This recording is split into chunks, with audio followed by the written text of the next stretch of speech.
5 years before the Valari came to Earth, Jake Harris was a different man. He was younger then, though not by much. He was also more hopeful. He still believed that the universe was a place of wonder and beauty, not a cold void filled with death and war. He worked as a rescue pilot on the outer edges of human space. His ship was called the Wanderer, a small vessel designed for emergency response. It was not fancy or powerful, but it was fast and reliable. Jake loved that ship. It was his home, his companion, his purpose. Most of his work was simple. He would respond to distress signals from mining ships or research stations. Sometimes he saved lives. Sometimes he arrived too late. But he always tried. That was what mattered to him. The trying. One day, the Wanderer picked up a strange signal. It came from an uncharted moon at the very edge of explored space. The signal was weak and distorted, but it was clearly a distress call. Someone was in trouble. Jake changed course immediately. His orders were clear: report any unknown signals and wait for military assessment. But by the time the military arrived, whoever was sending the signal might be dead. Jake had never been good at following orders when lives were at stake. The moon was a frozen wasteland. Its surface was covered in ice and snow that sparkled under the light of a distant sun. There was no atmosphere, no heat, no life. It was one of the coldest places Jake had ever seen. He found the crashed ship at the bottom of a deep crater. It was not a human design. The shape was strange, all curves and angles that did not make sense. The surface was made of some kind of crystal that had cracked and shattered in the impact. Jake had never seen anything like it. He landed the Wanderer nearby and put on his environmental suit. The cold was brutal, even through the protective layers. His breath fogged inside his helmet as he walked toward the wreckage. Inside the crashed ship, he found her. She was smaller than the Valari warriors Jake would later see on the flagship. Her body was covered in dark carapace that had cracked in several places. A glowing blue fluid leaked from her wounds, staining the ice beneath her. Her eyes were closed, and she was barely breathing. Jake stood there for a long moment, staring at the alien creature. He knew what his orders said. No contact with unknown alien species. Report and wait. Do not interfere. But she was dying. He could see it in the way her body trembled, in the shallow rise and fall of her chest. If he left her here, she would be dead within hours. Jake made his decision. He carried her back to the Wanderer. She was lighter than he expected, her body fragile and broken. He placed her on the medical bed in the back of his ship, and did his best to treat her wounds. He did not know alien biology, but some things were universal. Stop the bleeding. Keep the patient warm. Make sure they can breathe. He worked through the night, using every tool and supply he had. The blue fluid stopped leaking. Her breathing became steadier, but she did not wake up. Jake sat beside her and waited. The silence of the frozen moon pressed in around him, heavy and endless. He had always hated silence. It reminded him of death. So, he started talking. He told her about Earth. He described the green forests and blue oceans, the mountains that touched the sky, and the rivers that carved through ancient stone. He told her about the city where he grew up, with its tall buildings and crowded streets. He told her about the small house in Montana, where his grandmother lived, surrounded by fields of wheat that turned golden in the summer sun. He told her about his mother, who had died the year before. Cancer, the doctor said. Jake had held her hand at the end, feeling the life drain out of her, while machines beeped uselessly in the background. He had not cried then. He cried now, sitting on a frozen moon next to a dying alien, talking to someone who could not understand a word he said. He told her about the stars, how he had dreamed of reaching them ever since he was a little boy, how he had worked hard and studied hard, and finally made it to space, only to find that it was just as lonely as everywhere else. He told her about the emptiness that lived inside him, the feeling that something was missing, but he did not know what. He recited poetry his grandmother had taught him, old verses about love and loss, and the beauty of a world that sometimes seemed too cruel to bear. He sang folk songs from his childhood, his voice rough and off-key in the cold air of the ship. He described sunsets he had seen, the way the light would paint the sky in shades of orange and pink and purple, before fading into the darkness of night. 3 days passed. Jake barely slept. He kept talking, kept watching, kept hoping. On the 4th day her eyes opened. She looked at him with those strange compound eyes, reflecting his face in 1,000 tiny mirrors. She did not speak. She did not move. She simply watched him with an expression he could not read. Then she reached out with one of her 4 arms and touched his hand. Her grip was weak, but there was something in that touch. Gratitude, maybe, or connection, or something else entirely that humans had no word for. A few hours later, another ship appeared in the sky. It was large and crystalline, like the crashed vessel, but intact. Jake hid and watched as alien figures emerged and carefully carried the injured creature away. They did not know he was there. Jake never reported what happened on that moon. He was afraid of what the military would do, afraid they would want to study the alien, or capture more of them, or start a war. So he kept his secret and moved on with his life. He forgot about her, mostly. Years passed. He changed jobs, changed ships, changed everything except the emptiness inside him. The memory of the frozen moon faded into a dream, something that might have happened to someone else in another lifetime. He never knew that the creature he saved was a princess, the youngest daughter of the Valari Emperor, sent on a scouting mission that went wrong. Her own people had abandoned her, leaving her to die rather than risk a rescue in unknown territory. He never knew that she would survive her injuries and return home, that she would rise through the ranks of her empire, fighting a brutal civil war after her father's death. That she would become Queen Zyrith, ruler of 17 star systems and commander of the most powerful fleet in the known galaxy.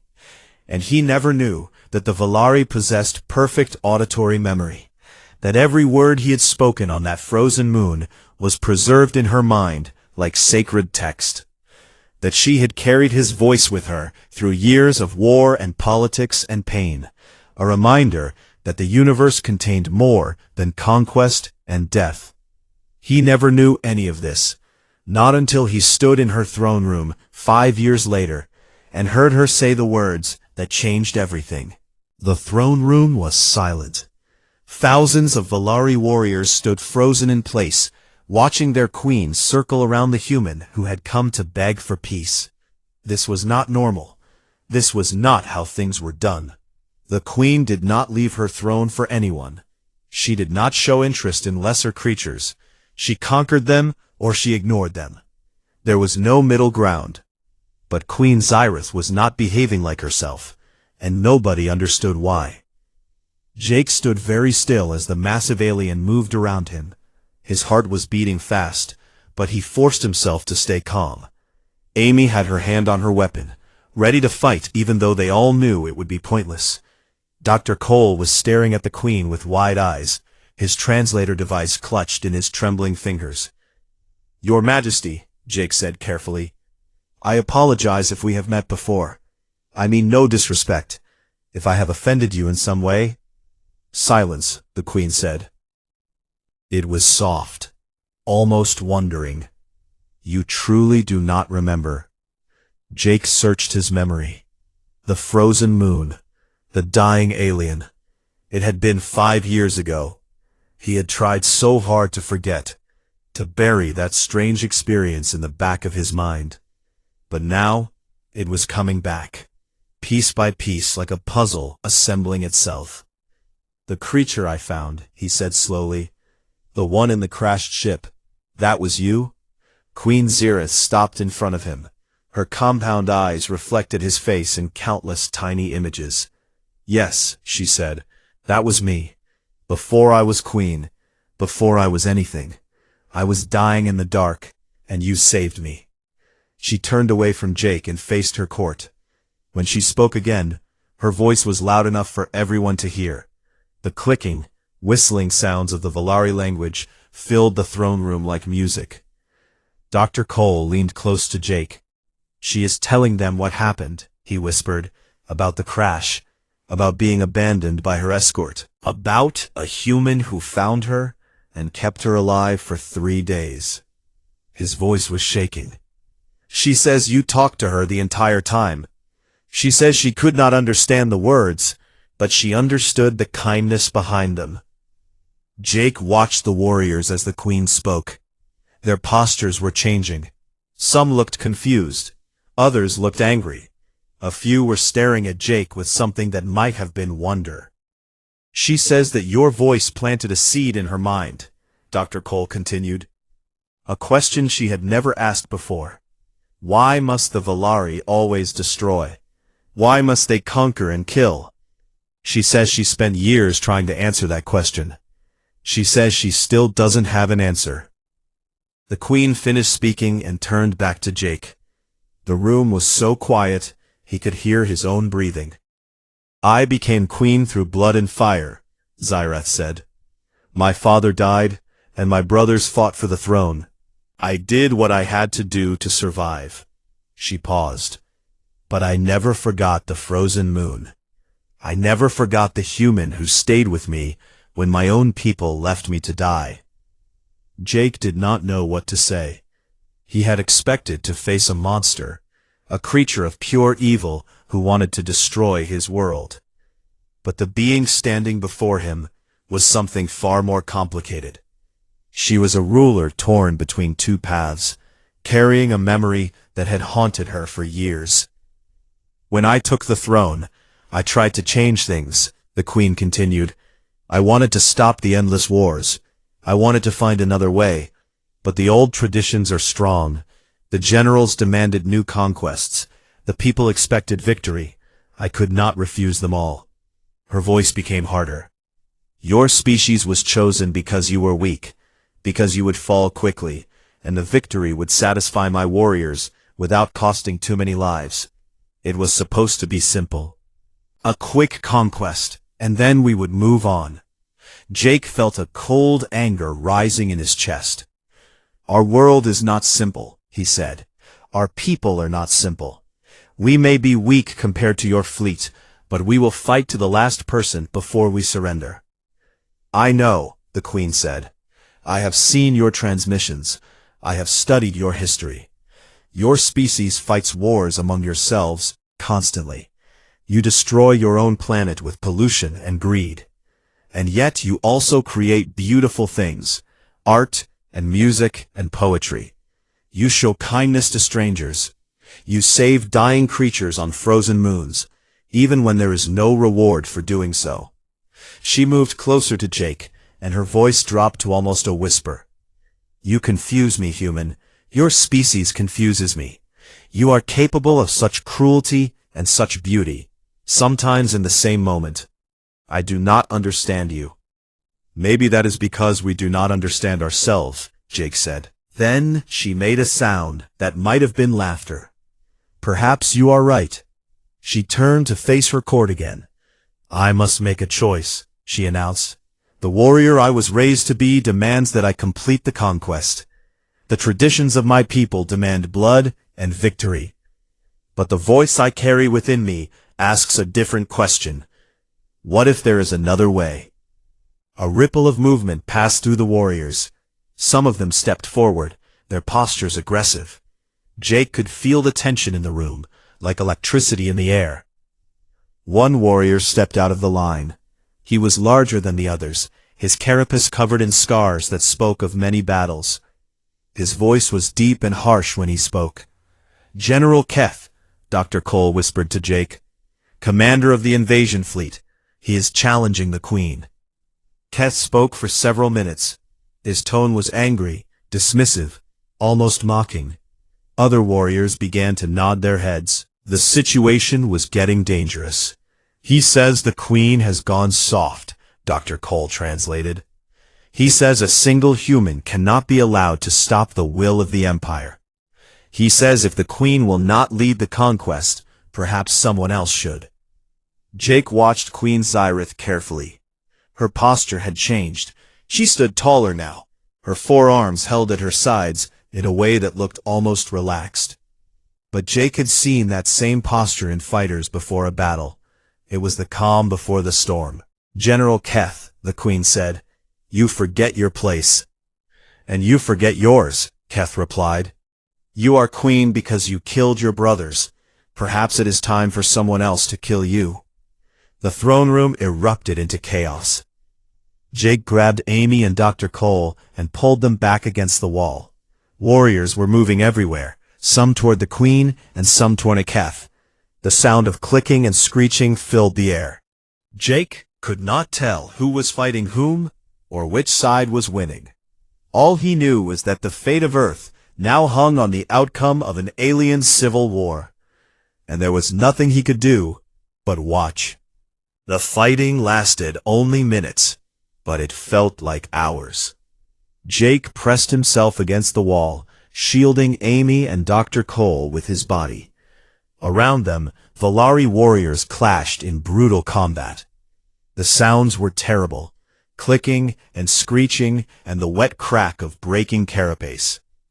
Queen Xyrith moved through the chaos like a force of nature. Despite her age, she was fast and deadly.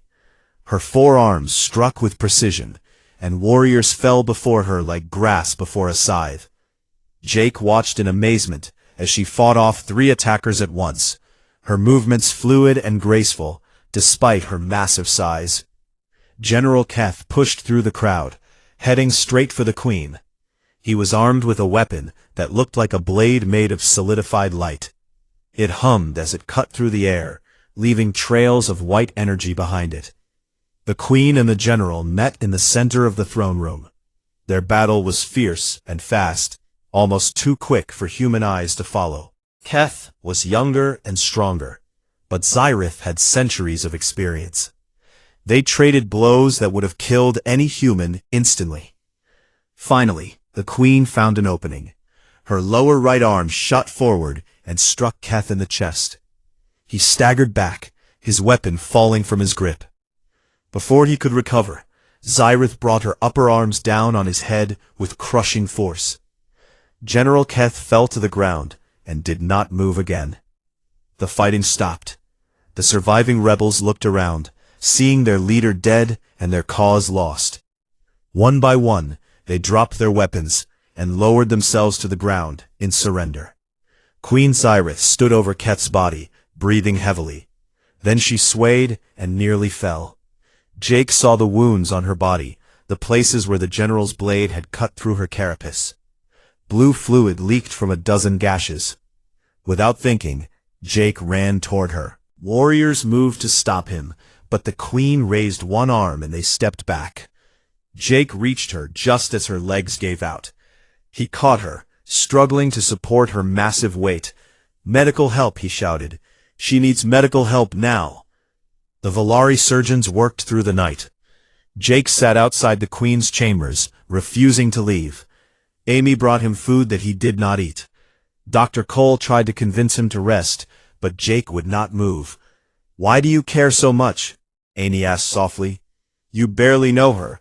You spent 3 days with her 5 years ago." Jake thought about the question for a long time. "When I found her on that moon, she was just a dying creature," he said.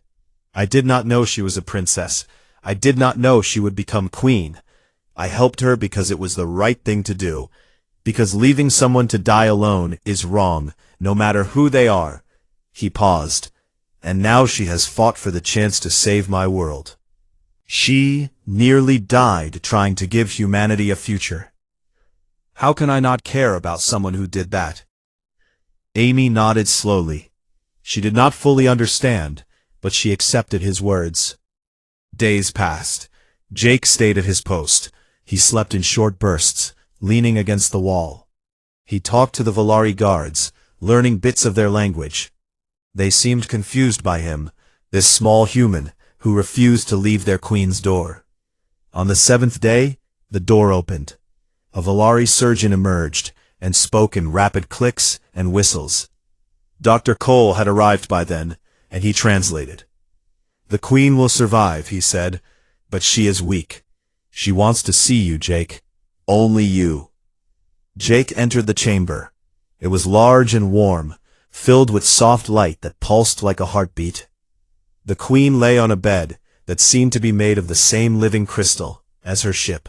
Her wounds had been treated, but she looked small and fragile, not at all like the powerful ruler he had seen before. "You stayed," she said. Her voice was weak but steady. "My guards told me. You stayed outside my door for 7 days." "You nearly died trying to give my people a chance," Jake said. "It seemed wrong to leave." The queen made that strange sound that might have been laughter. "You are a strange creature, Jake Harris. I have ruled for 300 cycles. I have commanded armies and destroyed worlds. And yet a simple human rescue pilot makes me question everything I know." Jake moved closer to her bed. "When I found you on that moon, you were just someone who needed help. I did not think about empires or wars or politics. I just did not want you to die alone." "I know," the queen said. I remember every word you spoke, your stories about Earth, your poetry, your terrible singing. I did not understand the language then. But later, I had my scholars translate it all. I have listened to your words 1,000 times. Jake felt tears forming in his eyes. He did not try to hide them. "I never thought I would see you again. I never knew what happened to you. And I never expected to find you standing in my throne room, asking for peace." The queen reached out with one arm and touched his hand, just as she had done on the frozen moon 5 years ago. The universe has a strange sense of humor. They talked for hours. The queen told Jake about her life, about the civil war that had followed her father's death, about the struggle to hold her empire together. She told him about the doubts that had plagued her ever since the frozen moon, the questions she could not answer. Jake told her about Earth, about the beauty and the problems, the wars and the kindness. He told her about his work in the years since their first meeting, about the emptiness he had carried and the purpose he had found. When he finally left her chamber, something had changed between them. It was not love, not in any way humans would understand, but it was connection. It was understanding. It was two beings from opposite ends of the galaxy finding something shared in the space between their differences. The negotiations resumed. The queen was still weak, but she insisted on participating. Her loyal advisors handled most of the details, but she made the final decisions. Jake, Amy, and Dr. Cole worked without sleep, drafting and redrafting the terms of peace. There were many arguments, many compromises, many moments when everything seemed about to fall apart. But slowly, piece by piece, an agreement took shape. It would be called the Treaty of Volari Prime. And it would change the galaxy forever. On the 17th day, Jake stood beside Queen Zyreth as she signed the document with her mark. Her wounds had healed, and she stood tall again, strong and powerful. But when she looked at Jake, her eyes held a warmth that her warriors had never seen before. "This peace is not just politics," she said quietly, so only he could hear. "It is personal, and I will spend whatever years remain to me making sure it lasts." Jake nodded. He understood, because for him, it was personal too. Jake Harris returned to Earth on a warm summer morning. The Starward landed at the main spaceport outside New Geneva, and when the doors opened, he found half the planet waiting for him. The news had spread quickly. Humanity had been saved. The Volari Armada was withdrawing. There would be no invasion, no war, no extinction. Against all odds, the suicide mission had succeeded. Jake walked down the ramp with Amy and Dr. Cole beside him. The crowd roared.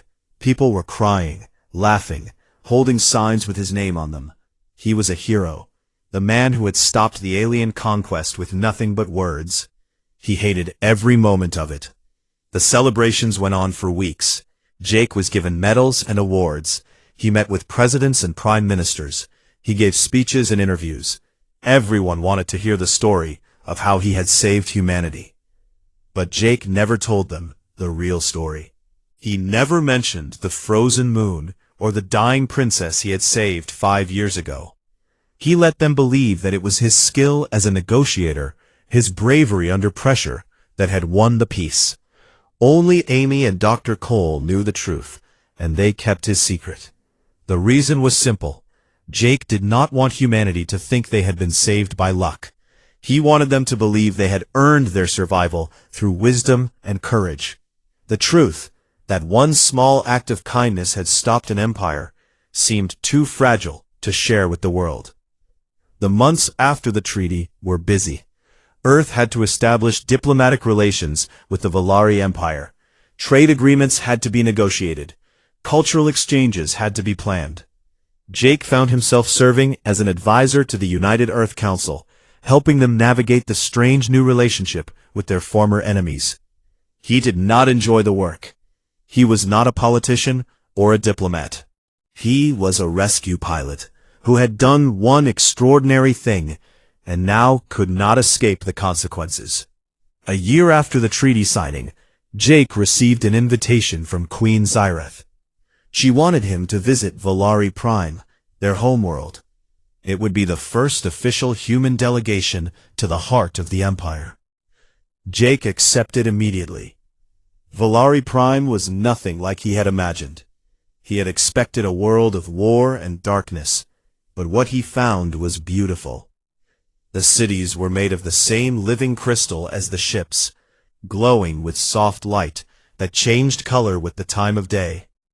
Gardens filled with strange plants stretched for miles. The air smelled like flowers and spice. Queen Zyreth met him personally. She looked stronger than she had on the flagship, her wounds fully healed and her posture proud. But when she saw Jake, something softened in her eyes. They walked together through the royal gardens. Guards followed at a distance, but for the most part, they were alone. The queen showed him her favorite places, the spots where she went when she needed to think or to remember. "Your visit has caused quite a stir," she said. "Many of my people still do not understand the peace. They think I'd have gone soft, that I have betrayed our traditions." "And what do you think?" Jake asked. The queen was silent for a moment. "I think that traditions which require endless bloodshed are not worth keeping. I think that strength is not just about conquest and destruction.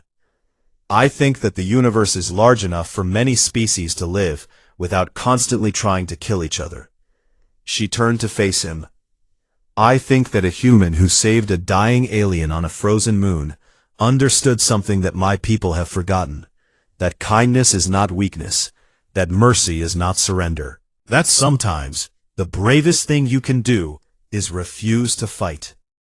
Jake visited Queen Zyreth 3 more times over the following years. Each visit lasted several weeks, and they spent most of that time together, talking about everything and nothing. They discussed philosophy and science, art and history. They shared stories from their very different lives. They learned from each other. The queen had a way of asking questions that made Jake think deeply about things he had always taken for granted. Why did humans value individual freedom so highly? Why did they create art that served no practical purpose? Why did they love, knowing that love always ended in loss? Jake did not always have answers, but the questions themselves were valuable. They helped him see his own species in a new light, through the eyes of someone who found humanity both confusing and fascinating. On his final visit, when the queen was very old and her time was running short, she gave him a gift. It was a small crystalline device, barely larger than his palm. When he touched it, sounds began to play. His own voice, from the frozen moon. 5 years of words, preserved perfectly in alien technology. Jake listened to himself, talking about Earth, about his mother, about sunsets, and poetry, and loneliness. He heard his terrible singing, and his desperate attempts to keep a dying creature alive through the power of words alone. "You have given me much to think about, Jake Harris," the Queen said. "But this was your first gift to me. The gift that started everything. I wanted you to have it back, so you would know that it mattered. That you mattered." He held the device tightly, tears streaming down his face. "Your voice saved me when I was broken," the Queen continued. "And then it saved your world. Never underestimate the power of kindness, Jake Harris. It echoes further than any weapon. It reaches places that armies cannot go. It changes things that seem impossible to change." Queen Zyreth died 3 months later. She had ruled for over 340 cycles, longer than any Valari ruler before her. Her funeral was attended by representatives from 100 worlds, including a delegation from Earth led by Jake Harris. The new ruler honored the Treaty of Valari Prime, the peace held. Over the following decades, the relationship between humans and Valari grew from cautious cooperation to genuine friendship. Exchange programs brought young members of both species together to learn from each other. Trade routes opened. Knowledge was shared. Jake lived to see most of this happen. He spent his later years telling the true story of the frozen moon to anyone who would listen. Not for his own glory, but because he wanted people to understand something important. Humanity's greatest strength was never its technology. It was never its military might or its clever strategies. It was something simpler and older. It was the basic human instinct to help someone in need, even when there was no reward for doing so. Even when every rule said to walk away. On a frozen moon at the edge of known space, Jake Harris had followed that instinct. He had talked to a dying alien for 3 days, sharing his grief and his hope and his terrible singing. He had not expected anything in return. He had not known he was changing the future. But he had, and that was the lesson he wanted the world to remember. Kindness matters. Compassion matters. The small choices we make when nobody is watching, those matter most of all. Because sometimes a single act of kindness is enough to stop an empire. Sometimes the voice of one person speaking into the darkness can echo across the stars and change everything. And that, Jake Harris would tell anyone who asked, is what it truly means to be human. The ship was small and old. It had seen better days. Commander Jake Harris stood near the front window and looked out at the darkness of space. Somewhere ahead, hidden behind the cold light of distant stars, an alien armada was waiting. They had come to destroy Earth, and Jake had been sent to stop them with nothing but words. He did not believe he would succeed. Nobody did. The United Earth Council had chosen him because he was nobody important. He was a former rescue pilot who had spent the last 5 years doing small jobs on the edge of human space. He had no family left, no connections. If he died out here, nobody would miss him much. That made him perfect for a suicide mission. The ship was called the Starward. It carried only 3 people. Jake was the commander, though he felt strange using that title. Lieutenant Amy Lawson was his communications officer. She was young, barely 25 years old, with bright eyes that still held hope. Jake wondered how long that hope would last once they met the aliens. The third member of their crew was Dr. Nathan Cole, an old man who had spent his entire life studying alien signals. He was 73 years old and walked with a slight limp, but his mind was sharp as a knife. "We are entering Valari space," Amy said from her station. Her voice was calm, but Jake could see the slight tremor in her hands. The Volari. That was what they called themselves. They had appeared 10 years ago, sweeping through the galaxy like a storm. 17 star systems had fallen to them. Entire civilizations had been wiped out or enslaved. Their empire was built on conquest and war. They did not negotiate. They did not show mercy. They simply took what they wanted and destroyed everything else.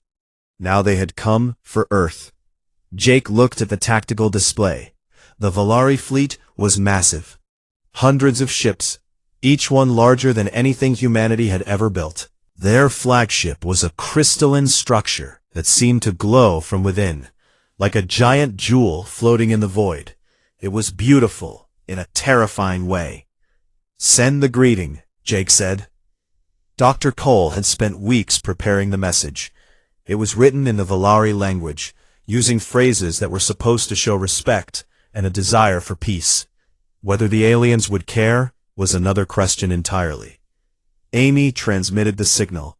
They waited. The seconds stretched into minutes. Jake felt sweat forming on his forehead. Then the response came. "They are granting us permission to board the flagship," Amy said. She sounded surprised. "They want to meet us." Jake nodded slowly. This was further than anyone had expected them to get. Most people thought the Volari would simply destroy their ship the moment it entered their space. The fact that they were willing to talk was either a good sign or a very bad one. The starward moved toward the flagship. As they got closer, Jake could see the details of the alien vessel. Its surface was covered in strange patterns that seemed to shift and move. Lights pulsed beneath the crystal exterior, like a heartbeat. It was alive, Jake realized. The ship itself was somehow alive. They docked at a port on the side of the flagship. The door opened with a hiss, and warm air rushed in. It smelled strange, like flowers and metal mixed together. Jake took a deep breath. "Stay close to me," he told his crew. "And whatever happens, do not reach for your weapons unless I give the order." They stepped into the alien ship. The corridor was tall and wide, built for creatures much larger than humans. The walls glowed with soft blue light. There were no guards visible, but Jake felt like they were being watched. Every step they took echoed in the silence. After walking for several minutes, they reached a massive door. It opened without a sound, revealing the throne room beyond. Jake had seen many strange things in his years of space travel, but nothing had prepared him for this. The room was enormous, stretching so far that he could barely see the other end. Thousands of Volari warriors stood in perfect rows on either side, their black bodies motionless like statues carved from obsidian. They had 4 arms each, and their faces were covered in compound eyes that reflected the light like broken mirrors. None of them moved. None of them made a sound. At the center of the room, on a throne made of the same crystal as the ship, sat Queen Zereth.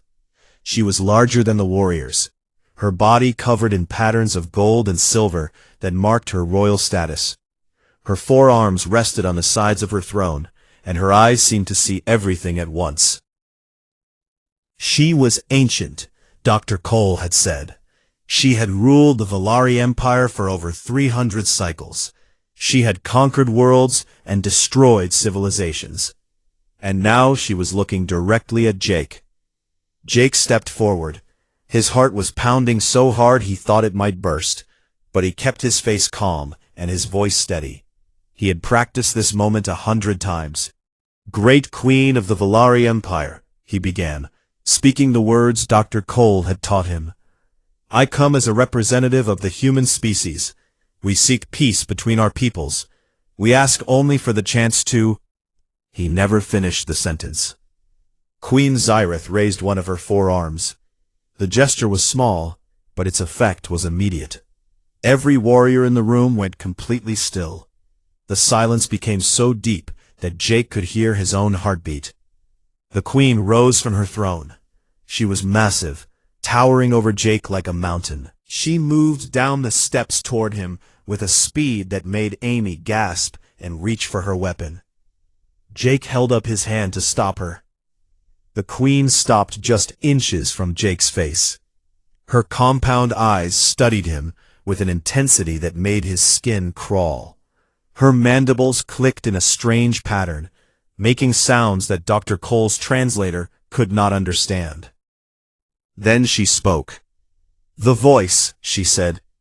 Her translator rendered the words in a soft whisper that seemed to fill the entire room. "I know this voice."